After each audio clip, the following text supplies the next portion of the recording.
Hello ಗುರು, welcome to Cinema Guru. ಬಾಗಿಪೋರ್ ಈ ತರಹದ ಲಾಜಿಕ್ ಇಲ್ದೇ ಇರೋ ವೈಲೆನ್ಸ್ ಸಿನಿಮಾಗಳನ್ನು ನೋಡಿ ಆಡಿಯನ್ಸ್ಗೆ ಏನಾದ್ರೂ ಆದ್ರೆ ಯಾರ್ ಗುರು ಜವಾಬ್ದಾರರು? ಎಷ್ಟು ಅಂತ ಪ್ರೇಕ್ಷಕರ ತಾಳ್ಮೆನ ಪರೀಕ್ಷೆ ಮಾಡ್ತಾರೆ ಗುರು ಇವರು. ಬಾಗಿ 1 ನಲ್ಲಿ ಲವರ್ ಕಿಡ್ನಾಪ್ ಅಂತೆ, ಬಾಗಿ 2 ನಲ್ಲಿ ಲವರ್ ನ ಮಗಳು ಕಿಡ್ನಾಪ್ ಅಂತೆ, ಬಾಗಿ 3 ನಲ್ಲಿ ಅಣ್ಣನ ಕಿಡ್ನಾಪ್ ಅಂತೆ, ಇನ್ನು ಈಗಿನ ಬಾಗಿ 4 ನಲ್ಲಿ ಲವರ್ ಇದಾಳಾ ಅಥವಾ ಇಲ್ವಾ ಅನ್ನೋದೇ ಕನ್ಫ್ಯೂಷನ್ ಅಂತೆ. ಗುರು ಹೀಗೆ ಮುಂದುವರೆದ್ರೆ ಇವರು ಬಾಗಿ 5 ನಲ್ಲಿ ಆಡಿಯನ್ಸ್ ನೇ ಕಿಡ್ನಾಪ್ ಮಾಡ್ತಾರೇನೋ. ಒಂದು ಮ್ಯಾಟ್ರೇ ನಮಗ್ ಗೊತ್ತಿಲ್ವಲ್ಲಣ್ಣ. ಎನಿವೆ, ಈ ಬಾಗಿ ಯೂನಿವರ್ಸ್ ನ ಬಗ್ಗೆ ನನಗಿದ್ದ ಎಕ್ಸ್ಪೆಕ್ಟೇಷನ್ ಅಂತೂ ಅಷ್ಟಕ್ಕೆ ಅಷ್ಟೇ. ಆದ್ರೂ ಈ ಸಿನಿಮಾನ ಕನ್ನಡದ ಹರ್ಷ ಅವರು ಡೈರೆಕ್ಟ್ ಮಾಡಿದ್ದಾರೆ ಅಂತ ಟಿಕೆಟ್ ನ ಬುಕ್ ಮಾಡಿ ಸಿನಿಮಾ ನೋಡೋದಕ್ಕೆ ಹೋದೆ. ತಪ್ಪಾದ ಜಾಗಕ್ಕೆ ಬಂದ್ಬಿಟ್ವಾ. ಆದರೆ ಈ ಸಿನಿಮಾನ ನೋಡಿದ್ಮೇಲೆ ನನಗೆ ಗೊತ್ತಾಯ್ತು, ಈ ಯೂನಿವರ್ಸ್ ನ ಹಣೆ ಬರಹನ ಡೈರೆಕ್ಟರ್ ನಿಂದಲ್ಲ, ಆ ದೇವರಿಂದಲೂ ಸಹ ಚೇಂಜ್ ಮಾಡೋಕೆ ಆಗಲ್ಲ ಅಂತ. ಇದೆ, ಇಲ್ಲೊಂದು ಸಮಸ್ಯೆ ಖಂಡಿತ ಇದೆ. ಇನ್ನು ಈ ಸಿನಿಮಾ ತಂಡದವರಿಗೆ ನಾನ್ ಕೇಳೋದು ಒಂದೇ ಪ್ರಶ್ನೆ: ನೀವು ಈ ಸಿನಿಮಾದ ಮೂಲಕ ಆಡಿಯನ್ಸ್ಗೆ ಏನನ್ನು ಹೇಳಲಿಕ್ಕೆ ಹೊರಟಿದ್ರಿ? ಕೇವಲ ಆಕ್ಷನ್, ವೈಲೆನ್ಸ್ ಮತ್ತು ರಕ್ತಪಾತ ಇದಷ್ಟೇ ಆಗಿದ್ರೆ ನೀವು ಸಿನಿಮಾನ ಯಾಕೆ ಮಾಡ್ಲಿಕ್ಕೆ ಹೋದ್ರಿ? ಒಂದು ರೆಸ್ಲಿಂಗ್ ಶೋನೇ ಮಾಡಬಹುದಿತ್ತಲ್ಲ.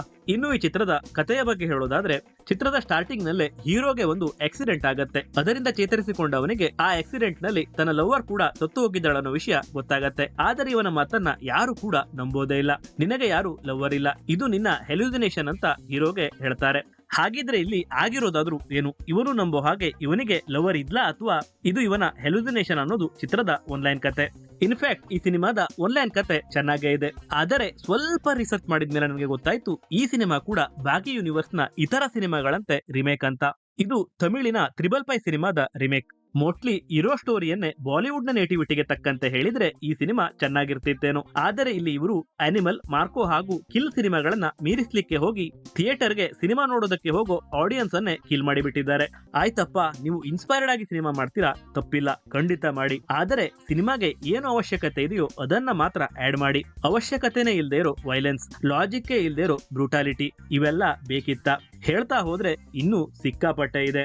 ಇನ್ನು ಪರ್ಫಾರ್ಮೆನ್ಸ್ ನ ಬಗ್ಗೆ ಮಾತಾಡೋದಾದ್ರೆ, ಸದ್ಯಕ್ಕೆ ಬಾಲಿವುಡ್ ನಲ್ಲಿ ಟೈಗರ್ ಶ್ರಾಫ್ ಅವರನ್ನ ಆಕ್ಷನ್ ಸೀನ್ ಗಳಲ್ಲಿ ಮೀರಿಸೋರೇ ಇಲ್ಲ ಬಿಡಿ. ಈ ಸಿನಿಮಾದಲ್ಲೂ ಕೂಡ ಆಕ್ಷನ್ ಸೀನ್ಸ್ ಗಳನ್ನ ಚೆನ್ನಾಗೇ ಮಾಡಿದ್ದಾರೆ. ಆದರೆ ಅದರಲ್ಲೇನು ಹೊಸದು ಇಲ್ಲ ಅನ್ನೋದು ನನ್ನ ಅನಿಸಿಕೆ. ಅವರ ಮೊದಲ ಸಿನಿಮಾದಿಂದಲೂ ಈ ತರಹದ ಆಕ್ಷನ್ ಸೀನ್ಸ್ ಗಳನ್ನ ನಾವು ನೋಡ್ತಾನೆ ಬಂದಿದೀವಿ. ಸೊ ನೋಡ್ತಾ ನೋಡ್ತಾ ರಿಪಿಟೇಟಿವ್ ಆಗ್ತಾ ಇರೋ ಕಾರಣ ಸ್ವಲ್ಪ ಬೋರ್ ಅನ್ಸತ್ತೆ. ಇನ್ನು ಸಂಜಯ್ ದತ್ ಅವರು ಬರೋದೇ ಸಿನಿಮಾ ಅರ್ಧ ಮುಗಿದ ಮೇಲೆ. ಅವರು ಕೂಡ ತಮ್ಮ ಕ್ಯಾರೆಕ್ಟರ್ ನಲ್ಲಿ ಓಕೆ ಅನ್ನೋ ರೀತಿನೇ ಆಕ್ಟ್ ಮಾಡಿದ್ದಾರೆ. ಸಿನಿಮಾದ ಕಥೆಯಲ್ಲೇ ಜೀವ ಇಲ್ಲ ಅಂದ್ಮೇಲೆ ಯಾರು ಹೇಗೆ ಆಕ್ಟ್ ಮಾಡಿ ಏನ್ ಪ್ರಯೋಜನ ಹೇಳಿ? ಇನ್ನೊಂದು ವಿಷಯನ ಇಲ್ಲಿ ನಾನು ಮೆನ್ಷನ್ ಮಾಡ್ಲೇಬೇಕು. ನೀವೇನಾದ್ರೂ ಟ್ರೈಲರ್ ನ ನೋಡಿ ಸಿನಿಮಾ ನೋಡೋಣ ಅಂತ ಹೋದ್ರೆ ಮುಗೀತು ಕತೆ. ಯಾಕಂದ್ರೆ ಟ್ರೈಲರ್ ನಲ್ಲಿರೋ ಸುಮಾರು ಆಕ್ಷನ್ ಸೀನ್ಸ್ ಗಳು ಸಿನಿಮಾದಲ್ಲಿ ಇಲ್ಲವೇ ಇಲ್ಲ. ಆದ್ರೆ ಇದರಲ್ಲಿ ಸಿನಿಮಾ ತಂಡದವರದ್ದು ಏನು ತಪ್ಪಿಲ್ಲ ಬಿಡಿ. ಈ ತರದ ಲಾಜಿಕ್ ಇಲ್ದೇ ಇರೋ ಆಕ್ಷನ್ ಸೀನ್ಸ್ ಗಳನ್ನ ಸೆನ್ಸರ್ ಬೋರ್ಡ್ ನವರಾದ್ರೂ ಹೇಗೆ ಅಲೋ ಮಾಡ್ತಾರೆ ಹೇಳಿ?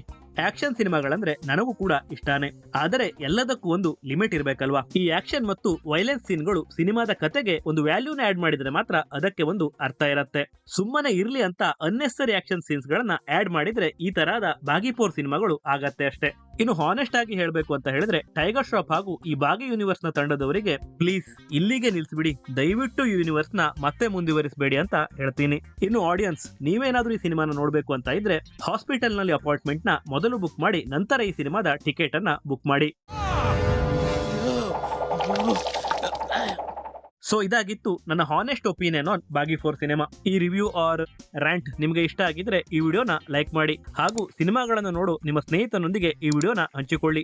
ನಮ್ಮ ಯೂಟ್ಯೂಬ್ ಚಾನಲ್ ಅನ್ನು ಕೂಡ ತಪ್ಪದೆ ಸಬ್ಸ್ಕ್ರೈಬ್ ಮಾಡಿ. ಮುಂದಿನ ವಿಡಿಯೋದಲ್ಲಿ ಮತ್ತೆ ಸಿಗೋಣ. ಟೇಕ್ ಕೇರ್, ಬಾಯ್.